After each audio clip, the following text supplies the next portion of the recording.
निजामपूर ते वासखेडी मार्गावर खडकी नाल्याजवळ कार आणि दुचाकीत भीषण अपघात झाला। या अपघातात चुलत भावा बहिणींचा मृत्यू झाला। अपघातानंतर कारमध्ये बसलेल्यांनी कारच्या काचा फोडून तेथून पलायन केलं।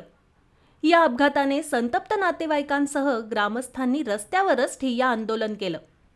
साक्री तालुक्यातील वासखेडी शिवारातील खडकी नाल्याजवळ 22 एप्रिलला दुचाकीने तुषार दादाजी नेरकर वय वर्ष 30 व चुलत बहीण संगीता अनिल सूर्यवंशी वय वर्ष 42 हे वासखेडीकडे जात होते। या दरम्यान त्यांना मागून कारने जोराची धडक दिली। या घटनेत नेरकर व सूर्यवंशी हे काही अंतरावर फेकले गेले आणि त्यांचा जागीच मृत्यू झाला।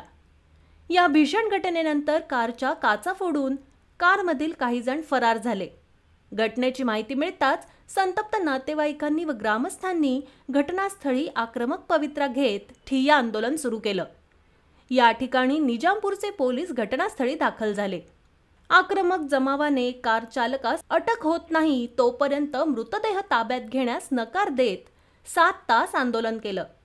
दरम्यान आरोपीसह लवकर ताब्यात घेऊन कारवाईचं आश्वासन श्री काळे यांनी दिल्यानंतर संतप्त नातेवाईकांनी 7 तासानंतर मृतदेह ताब्यात घेतले।